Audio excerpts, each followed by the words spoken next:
you have a picture of that friend too, right? Well, I remember you. And Beth Humphreys is the district ranger here in Cloudcroft. So we're going to let them kind of get us informed and up to date. Sylvia and I were blessed to go to this West Side Restoration Project. We looked at it earlier in the spring, so I am a little bit familiar with it, so that was a good thing. But I'll let you introduce your people. Thank you very much. So, I'm real happy to be out here today.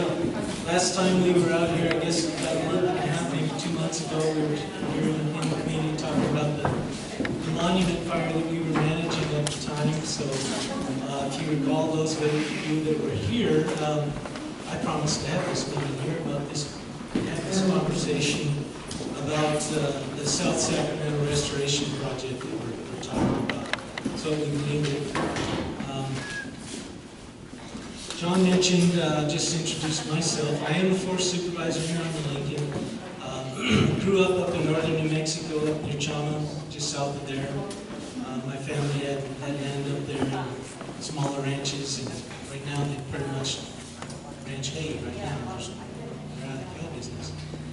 But anyhow, this project here is a pretty important one to us. It's a fairly large-scale project that we've been wanting to do for some time.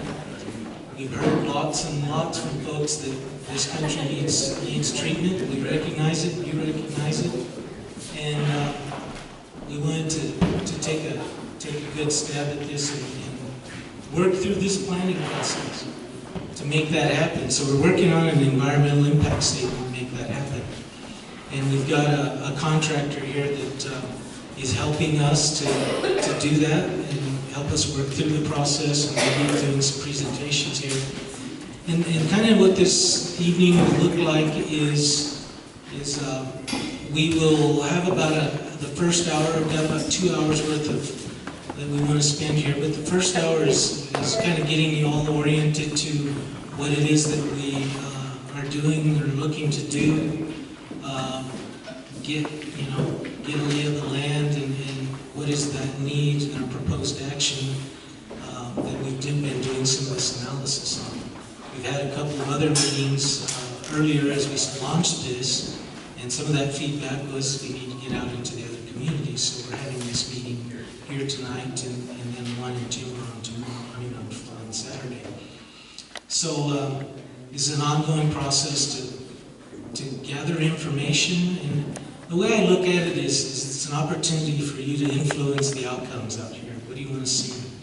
What are the concerns that you may have? What should we make sure that we're considering as we design and implement forest restoration treatments out there? And it's a lot of, we'll get into that. So anyhow, I think with that, and so we're not wasting a whole lot much more time, we can get into this. We have got about a little bit of introductions and then about a 30-minute presentation. Hopefully that'll go about that long. And then the second half of this will be kind of breaking out so that we can gather information, have smaller conversations, and help us to better get feedback from folks. And that way we can make the best use of an hour's time of digging into the details and getting some feedback from you folks. So with that, Beth, did you have anything else to offer? Beth was introduced. She's ultimately the district ranger on this project, and so she's helping make this happen as well. So do you want to go ahead and work through our introductions and facilitate that? Or? Sure.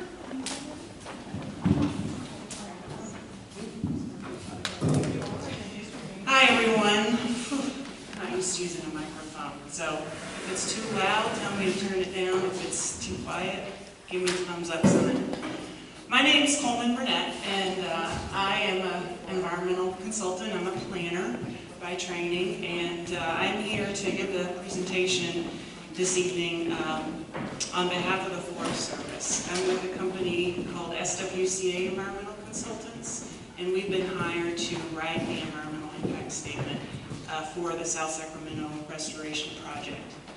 Before we get started, though, on the details of the presentation, I would just like to have Forest Service staff just stand up and tell us your name, your role, and then we'll introduce the rest of the SWCA team and get started. Good evening, everybody. My name is Sabrina Flores, and I'm the Planning and Natural Resource Staff Officer there at the Supervisor's Office in Alameda. Good evening, everyone. My name is Andy Molani, also the Deputy District Ranger of the Good evening, everyone. I'm Tony McWilliams. I'm the Fields Management Specialist in the Sacramento Ranger District here out of Cloud Rock. Loretta Benavides, I'm the Public Affairs Officer on the Lincoln National Forest in Alameda.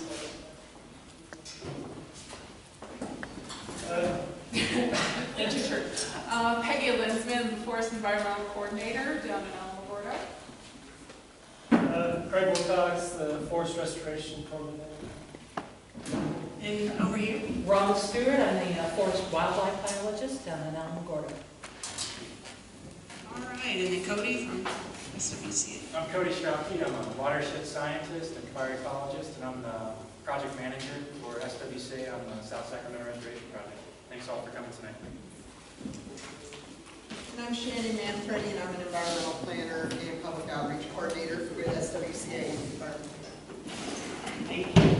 So I think that was everyone. So with that, I'd like to go ahead and dive into the presentation. As Travis mentioned, I hope this is about 35 minutes in length. I'd like to request that you hold all questions or comments till the end of the presentation so that we can capture all of the feedback that you have to provide us, which is really why we're here tonight, is to hear from you, when we break out into our roundtable discussions. So, a little bit more about that. Our overview of our presentation, we've got about 6 questions here that we think that we've identified that we're here to help answer and talk about. What's happened so far with the South Sacramento Restoration Project? We also refer to this as the SSRP. So if you hear me refer to SSRP, you know that's this project we're talking about here tonight. What's the nature of the problem? So why are we here? What concerns have we heard thus far in the project? This is not the first set of meetings we've had for the SSRP, and so we're here to report what we've heard from the public so far in the process. What are the project details? I will spend most of the presentation talking about the desired conditions that we're trying to achieve with this project out on the landscape, as well as the proposed action, which is the treatment, forest restoration treatments that we're currently proposing for the project. And then what are the next steps? We'll wrap up with where we are in the schedule of the project and what are the next things that will happen, next opportunities for public input after tonight's meeting. So again, that should be 30 to 40 minutes. I'm going to try to watch my time, not talk for too long.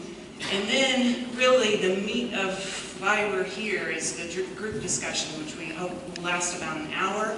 We've identified 5 topics that we would like to break into table discussions. So we will have about 10 minutes or so for each topic. I'll provide more details about where each topic will be discussed, but we've kind of got them displayed on the screen here. Most of the topics have to do with the various restoration treatments that I'll be describing in more detail, and then project implementation. So this may seem, I'm in the way, so that doesn't help, but this may not make a whole lot of sense right now, but once you get through the presentation, hopefully it'll make sense and we'll all know what we're going to be discussing in the tables. All right.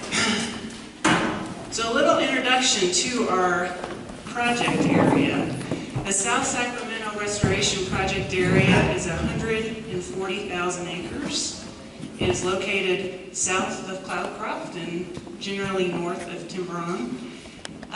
It consists of primarily Forest Service land with some private parcels mixed into that polygon, and also state land office lands are in the southern portion of the project area.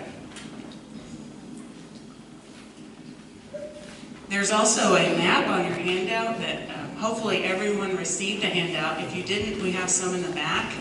But most of the content that I'll be presenting tonight is summarized on this handout, and there is a map there. It may be a little bit easier to see.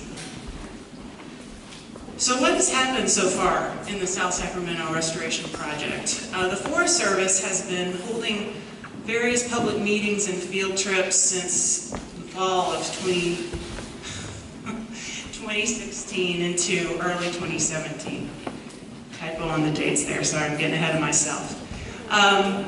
They started drafting desired conditions and the proposed action this spring in March, and kicked off the official environmental impact statement, or EIS process, with a public scoping period that ran from April 7th to May 8th. So you may have been one of the folks that submitted a comment letter during that time period, and perhaps you attended the public meeting that was held in April in Cloudcroft as part of that scoping effort.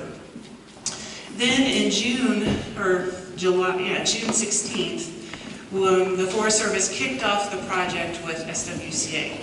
So our three-member team here is just three of the folks from SWCA's contractor team that will be involved in writing the environmental impact statement. And we then picked up the draft desired conditions and proposed actions from the Forest Service, so the work they had done since the spring, and really worked to improve upon that proposed action, incorporate elements with their input, as well as input that we received in those scoping letters.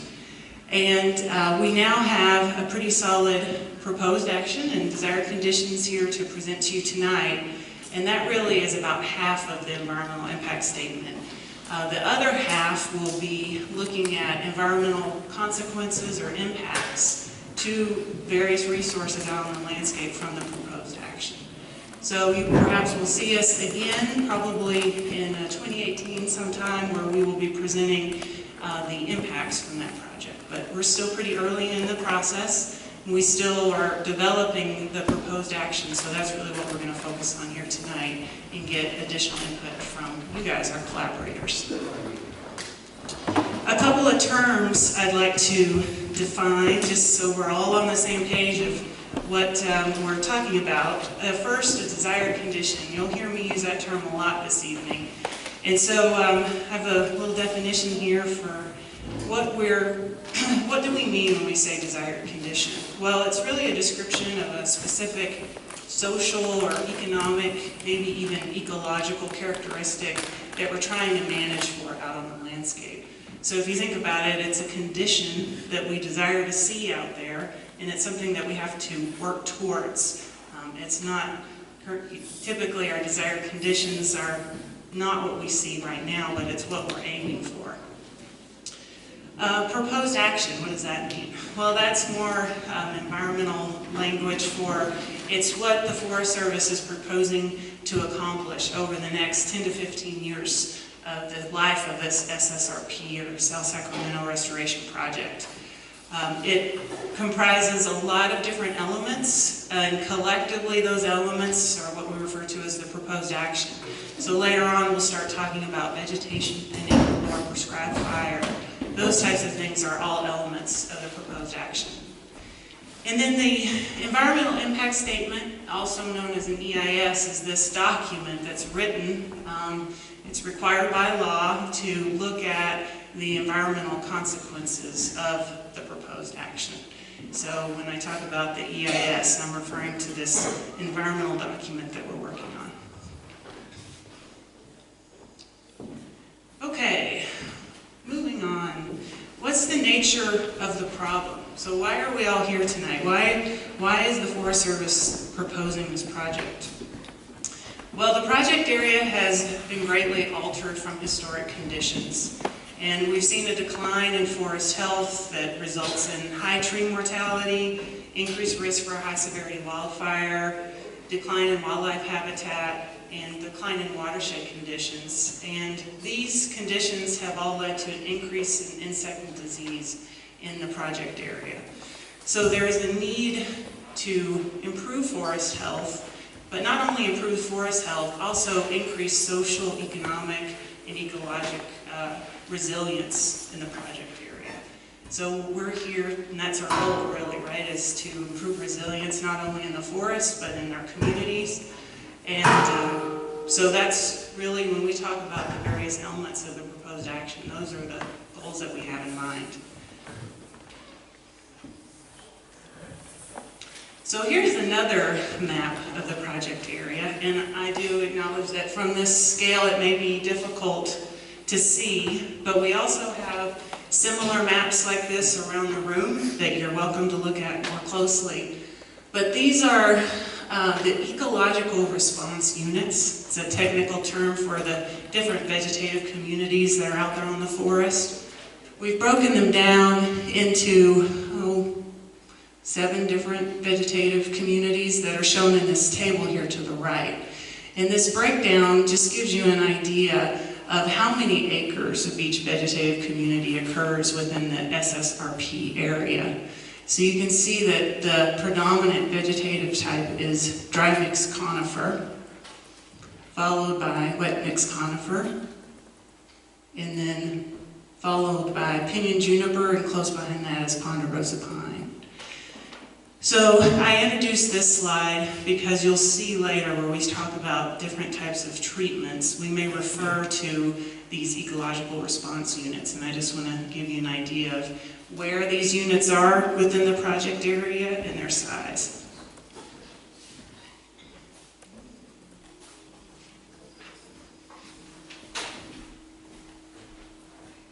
Okay, so as I mentioned, this is not the first set of meetings and the first time that we've heard from the public on this project. So what concerns have we heard? Back in the spring, the Forest Service held their 30-day public scoping period for this project, and we received 13 comment letters. All but 2 of the comment letters did express support in one way or another for the project. I'm going to stand right here on this one. And we categorized the various comments and concerns that we had into about 10 different topics. I'll read them out here. Non-native invasive species, people commented that they were concerned that implementation of various treatment activities in the forest could lead to the spread of non-native invasive species. There were some questions about, well, what are your desired conditions? At the time that the Forest Service first announced this project, there wasn't a lot of description provided for the desired conditions. It was still early in the process, so that makes sense, but the public, what we heard is we need to know, we want to hear more about what you're trying to achieve on the landscape. Also, similarly, questions about the proposed action. Well, what exactly is the Forest Service trying to implement out there? And so again, tonight, we're trying to answer 2 of those primary questions. We also received comments about Mexican spotted owl.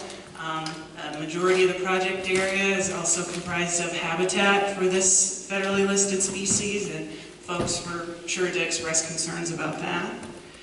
Soil and watershed resources, another concern. Concerns about social and economic conditions. Folks looking and asking for opportunities to be able to have support the forest industries and to make sure that this project allows for timber and forest products to be removed from the project area. Roads and access. Folks were concerned that through implementation of the project that roads may be closed, that access may be limited in some areas. And so we know that there's a lot of different uses in the project area, so access was a concern. A couple of process comments. In fact, our meeting here tonight is in response to comments we received that the Forest Service had not held meetings in other communities, such as we. So we were sure to schedule this meeting tonight so that we could share this project information with you. And then some folks provided recommendations for activities that we need to consider as cumulative impacts. So cumulative impacts refers to part of the analysis that we'll conduct in the environmental impact statement. And to summarize this concern, folks suggested projects that we needed to take into account that could impact resources in a cumulative nature, so taking impacts from both this proposed action we'll be talking about tonight and other activities that already occur out on the landscape, and reminding us to be sure to take those into account in the EIS. Okay, desired conditions. So one of the main reasons we're here tonight is to dig into these details. So, I've got about 3 slides here. And if you have any questions about these, this is definitely one place where make some notes, make sure that you remember any questions that you have, because this is where we're looking for feedback from the public. Making sure we captured these appropriately, we didn't miss anything. Okay, so first, desired condition, forest health. So we have a goal here to move towards a forest structure that would allow insects and disease and pathogens to function at a naturally occurring or historic levels. So we're looking to try to improve forest health and reduce the amount of insects and disease in the project area. Social and economic conditions. Another desired condition for this project to support the needs and demand for forest products in a manner that maintains or improves ecosystem function, resilience, and sustainability. So again, we have heard this concern from the public about supporting the forest industry, and that is incorporated into our proposed action and one of our desired conditions. Another one is treatment, or making sure that our wildland-urban interfaces, or WUIs, are managed appropriately, as they will not result in loss of life, property, or ecosystem function as a result of a high-severity wildfire. And also to make sure that safe and efficient management of wildfires occur in these areas.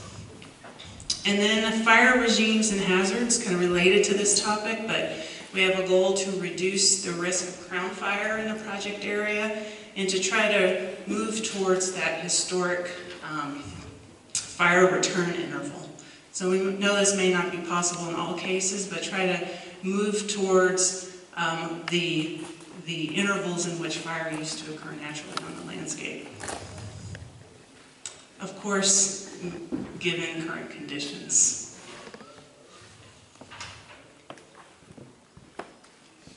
All right, a couple more desired conditions. Forest structure. We want to reestablish interspaces among trees. This is at the mid and fine scales, and then also develop a mix of canopy conditions. So that can range anywhere from very open tree canopies to closed tree canopies and everything in between. It's important here to note that part of the SSRP project has been designed at 3 different scales. So we've got fine scale, mid scale, and landscape scale, and at each of those 3 scales, you could have different desired conditions. It's also important to note here that our desired conditions can vary based on what ecological response unit we're working in. So when I'm trying to speak generally to these desired conditions, and it's important to note that, you know, reestablishing interspaces among trees at these different scales, those spaces, it could, just picking on forest structure for example, could vary if, you know, it's not going to be the same for ponderosa pine as it may be for mixed conifer or pinyon juniper. We recognize that these vegetative communities are different, and so they will have different desired conditions. Another one, stand density, reducing potential for density-related mortality, or summarize it, to try to reduce crowding of trees. Crowded trees can lead to tree mortality, and that can negatively impact forest health. Soil and hydrologic conditions are a couple other desired conditions we have to protect soil productivity, improve soil and hydrologic function, and to restore functionality of ephemeral streams. All right, one more slide here, desired conditions.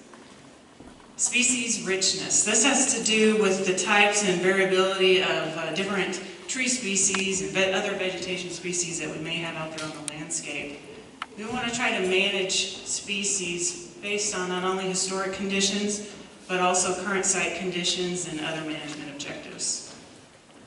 We also have to manage for old growth forest. Our forest plan tells us that at least 20% of each forest type must be managed for old growth. So that's something we must take into account when we develop the proposed action. And then the last two here are species related. We have many different species in the project area. One of which is the Mexican spotted owl. We need to make sure that we manage Mexican spotted owl habitat according to the current recovery plan and in consultation with the U.S. Fish and Wildlife Service. And also northern goshawk. We need to ensure that we're managing habitat for that species as well. So we've taken those species into account, as well as these other desired conditions when we develop the proposed action. So this figure here is also on your handout, and we're going to get into the details of the proposed action now, but I think it's important to kind of point out how the proposed action is developed. So I just summarized the desired conditions for the project area. We've also been working quite diligently with Forest Service specialists and getting their input as we develop the proposed action. I mentioned earlier that we received comment letters through the public scoping period, so we're taking public input very seriously. That's why we're here this evening. Those comments that we receive also inform what goes into the proposed action. And then we also have to legally consult with other agencies and tribes. So as we go through those consultation processes, that can also influence the information or the design of the proposed action. Okay, so I've got two slides like this, and we'll spend a little bit of time here. I'm going to move over so I can look at the screen. So what you see, so this table should also be on your handout. What you see in the left-hand column are the restoration methods and activities that are being proposed within the SSRP area. In the middle column, we have tools to be used for implementation. So this is a little bit different. This is what we call a toolbox approach, where we identify the restoration methods and then what tools can be used on the ground to implement those methods. I'll talk about them in a little bit more detail in a moment. And then in the right-hand column, we have the proposed acres of approximately how many acres could be treated over the lifespan of this project, again 10 to 15 years, within the 140,000 acre SSRP area. So again, the size of this project area puts us at a landscape scale project, and we're taking this toolbox approach. So this may be a little bit different than what you may be used to seeing at meetings like this, where we say we're going to treat this many acres at this location, and we show you a map of that exact location. Instead, what we're presenting is we have this large project area that you see on your handout in front of you, and the Forest Service is proposing various methods using these different tools that can be used pretty much anywhere within the 140,000 acres, given various constraints. And so we're going to talk about those details now. So let's start with vegetation thinning.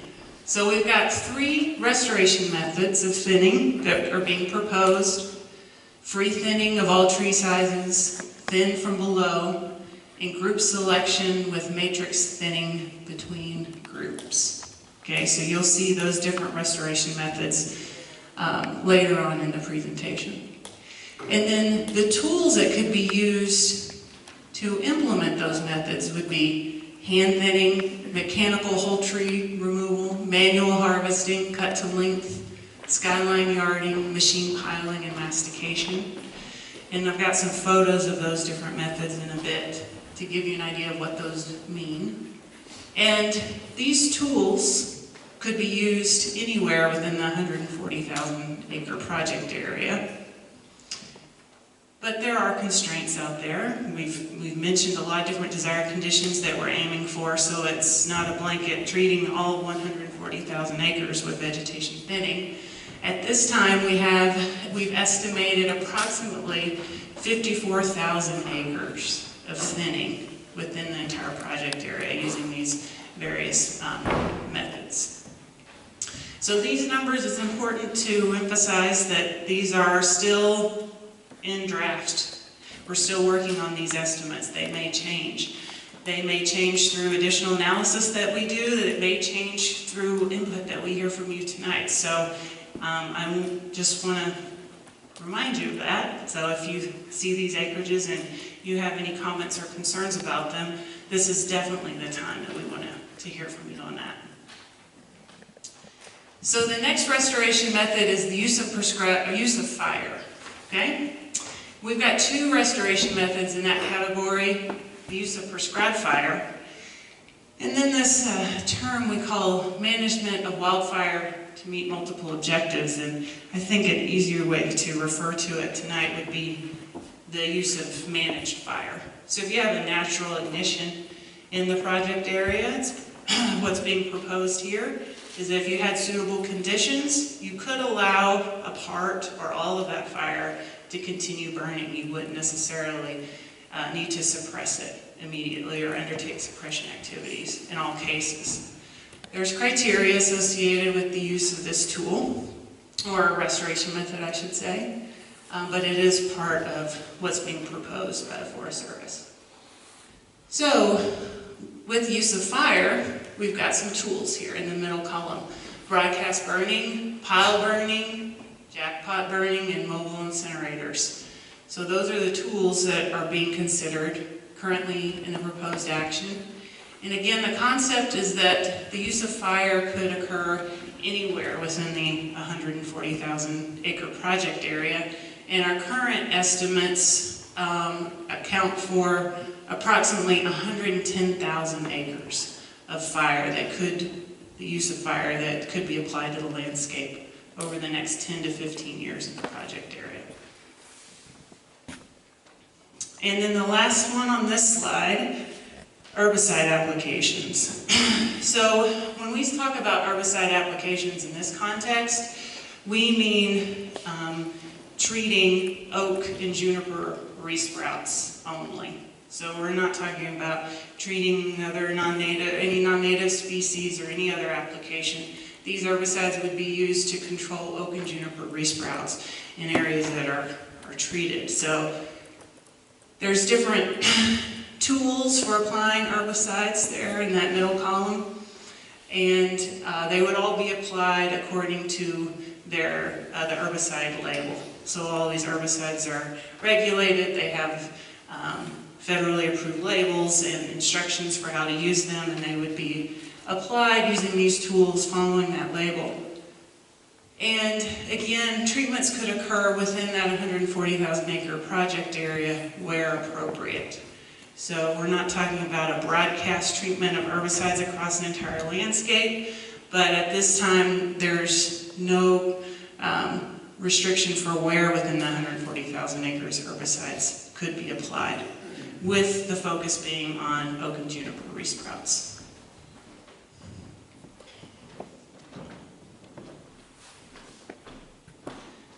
All right, we have a few more restoration methods here to review.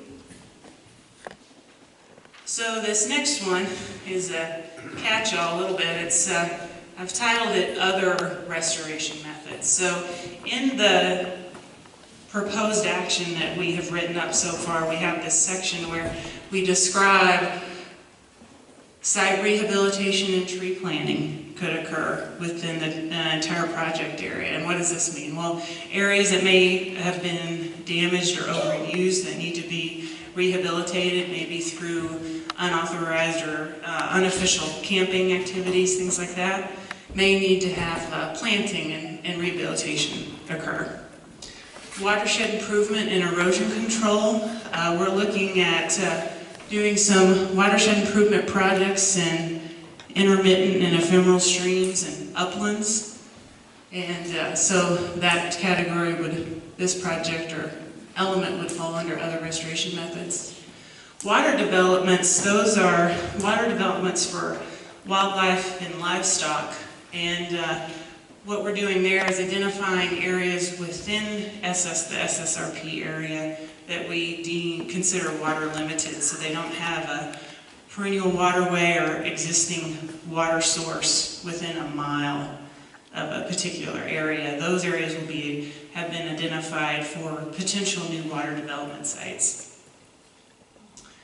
Recreation sites and trails, so rehabilitating again any sort of recreation site that may be heavily used and in need of some rehabilitation, and that includes any trails that may need to be reworked. And also establishing interpretive sites. So there may be a heritage resource out there that would benefit from some signage and interpretation. That could be something that's implemented under SSRP. So there's multiple tools proposed for, as you can imagine, right? This other restoration methods category is a pretty hefty one, and so there's a range of tools that we propose for these various bullet points. And again, these could occur anywhere within the 140,000 acres where there may need to be an issue that needs to be addressed. Special use authorizations, so these are potential locations for forest industry activities. We have a list here. It's not an exhaustive list, but this could include things like sorting yards, log processing sites, mobile incinerators, things like that.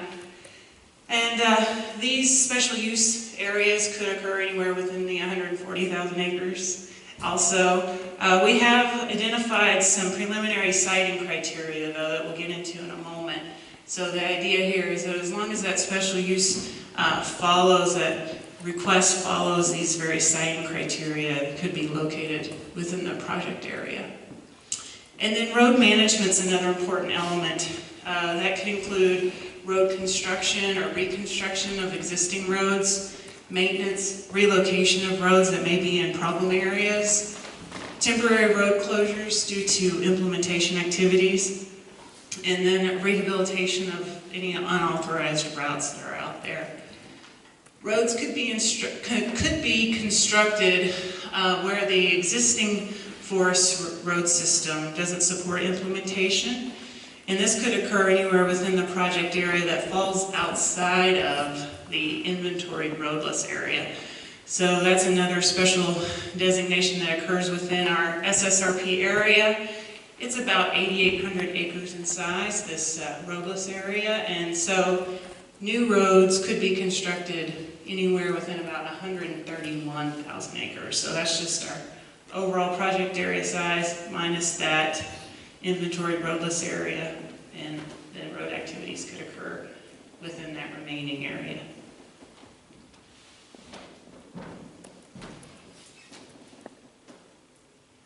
All right, so here's some photos here. I was mentioning these tools for vegetation thinning treatments earlier. So again, that list includes hand thinning, mechanical removal, mechanical whole tree removal, manual harvesting, and cut to length. There are some photos here representing some of the equipment that could be used with these various tools, but it is by no means the only tools that could be used. This is a topic that we'll break out and talk about later in the evening, so if you have any comments or questions about these tools, I can point you in direction of Craig, who knows all about these tools. A few more include skyline yarding. That's a picture in the top right-hand corner there. Machine piling and mastication. Those are a few other examples. Tools for prescribed fire. We already mentioned these, but I'll run through them again briefly. Broadcast burning, pile burning, jackpot burning, and mobile incinerators, all being proposed under tools for prescribed fire. As I mentioned earlier, part of our desired conditions include managing for various threatened and endangered species. We must do this by law. And so we've got some treatment tables here for what type of treatment is being proposed for Mexican spotted owl habitat. So again, our goal here is we're trying to expand our treatment options within the owl habitat. So these tables here show some acreage estimates. Again, these numbers are preliminary, but where within different types of Mexican spotted owl habitat we would be treating. A quick summary would be approximately 14,000 acres of vegetation thinning within owl protected activity centers, or PACs. This is the kind of technical jargon for certain types of spotted owl habitat. And then prescribed fire acres, we're looking at about 35,000 acres of treatment within these spotted owl PACs. All treatments within these areas would be consistent with the Mexican Spotted Owl Recovery Plan and in consultation with U.S. Fish and Wildlife Service. Again, that's required by law, and that recovery plan is a Fish and Wildlife Service document.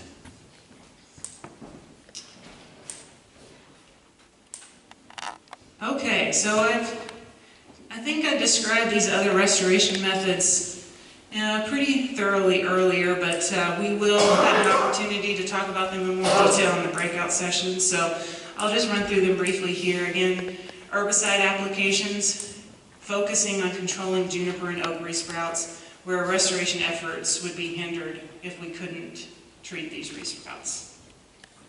Site rehabilitation and tree planting, watershed improvement and erosion control, and uplands, ephemeral and intermittent waterways.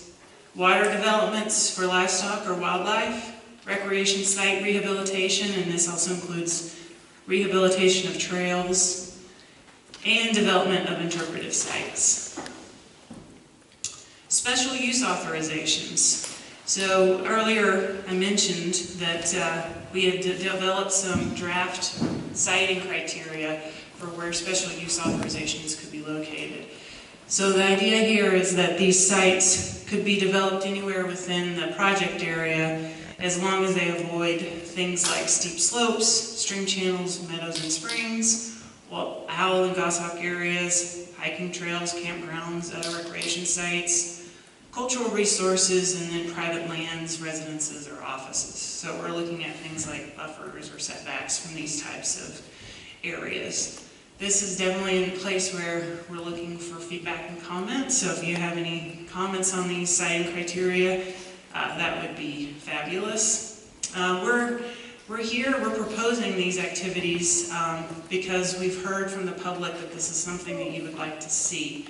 So we may be proposing various thinning activities and treatments within the forest, but how can we remove that product and help support the forest industry?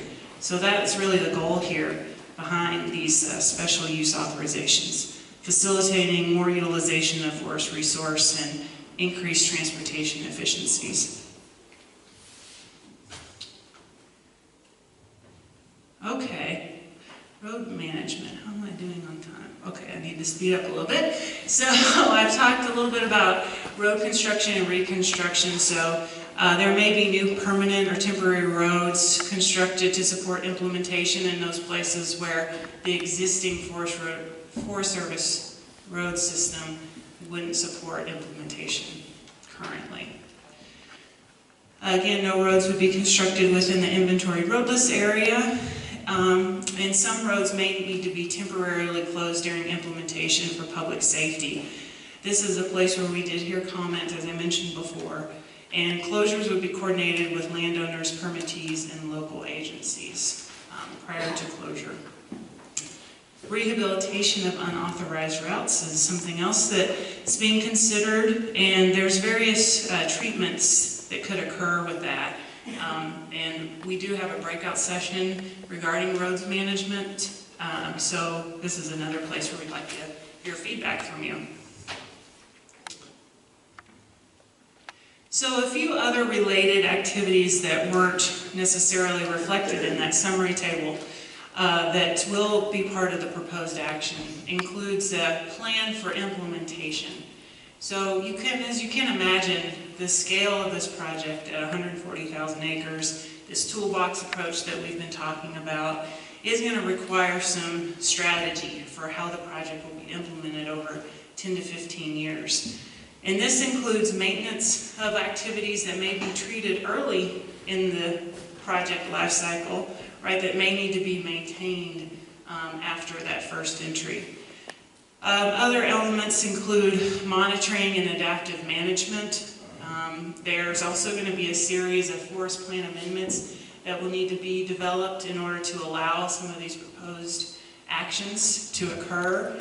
A good example of that would be this concept of managed wildfire. So part of the project area is already, there's already allowances for the use of managed wildfire, but the entire SSRP area does not have this green light or authorization. So through this forest plan amendment process, we would be working to open the entire project area to be open to management of wildfire.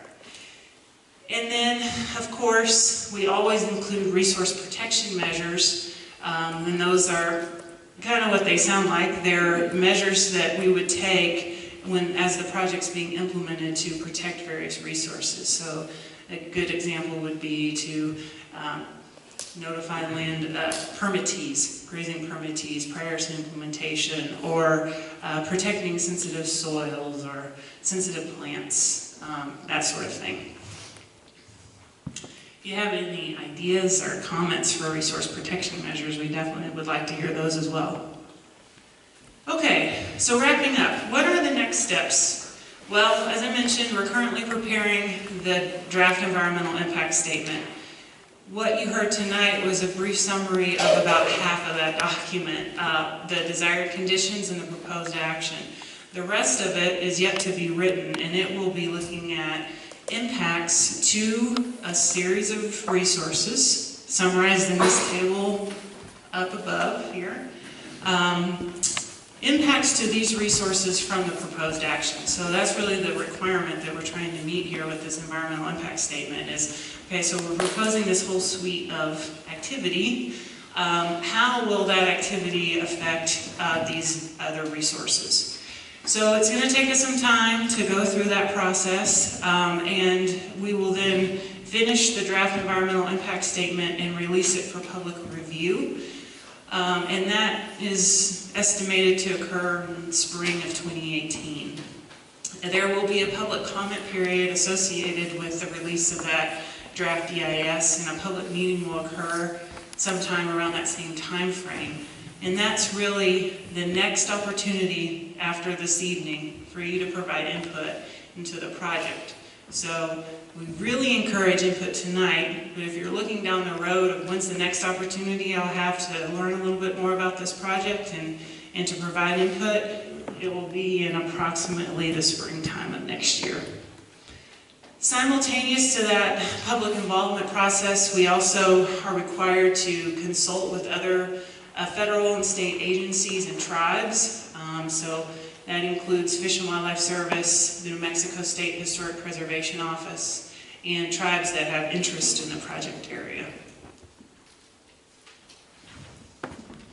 So after that public review process, we will then analyze public and agency comments and prepare the final EIS and ensure that those comments are addressed in some fashion. With the preparation of the final EIS, we'll also draft the draft decision that the Forest Service will then issue for public review. That initiates the objection period, and then after the objection period is resolved, the Forest Service issues their final decision. Once that final decision is issued, project implementation can begin. So you see there's a lot of arrows down here kind of showing the streamlined process, and it ends, this environmental review process ends with implementation. But as Travis and others are sure to remind me that that's really when the project starts, right? Implementation is really the beginning, and we're just going through the review process to allow that to happen. Okay, so with that, it's time to break into our groups. And this is again where we want to hear from you. So we've identified 5 tables or 5 discussion areas. We're allowing about 10 to 12 minutes for each topic. These topics include vegetation thinning and the use of herbicide treatments. And that table will happen over there with Rhonda. But let's not break yet. Let me finish my overview. Okay. Then we'll meet here in this table up front to talk about prescribed fire treatments and the use of managed fire. Then the watershed improvement and erosion control table is over the long table there. Okay. Road management and special use authorizations, this circle table over here. And then project implementation is this kind of school desk table here in the middle. So what I really encourage you to do is to take time at each table. Because even though you may not have a question or comment about it now, it's very possible that when you engage in the conversation, you hear others speak about it, it will trigger something in your mind and you'll have some input for us, some things for us to consider. I also would like to break up into manageable groups. The head count I was given was about 30 people. Okay, we've got 5 tables, so let's try to break up into groups of 6. I will announce somehow with this microphone when we're up to our 10-minute limit with a particular topic, and then you will circulate, okay? So we just want to maybe move in an arc like this. So we're going to rotate in a clockwise fashion, if that makes sense. So, questions that we're going to discuss in these groups include, did we overlook any important project elements, such as restoration methods or desired conditions? Do you have any concerns about what you heard from me tonight, about any of the restoration treatments? How can we improve on this proposed action? Because as I mentioned, it's still in draft form. We are here tonight to listen to what you have to say. And then what strategies or criteria could we use to help with project implementation? So we didn't spend a lot of time talking about implementation tonight, but we do have a table here to talk about it, and that's key. Once we finish this environmental review process, it's time to implement, right? We've got 140,000 acres, we've got 10 to 15 years. How should we develop what's our strategy? What input do you have for us in terms of how we could develop that strategy? Okay, so I think we can all do this. We're going to break into groups of 6 people across these 5 topics, and we'll have a note taker at each table to capture the discussion. Thank you, everyone.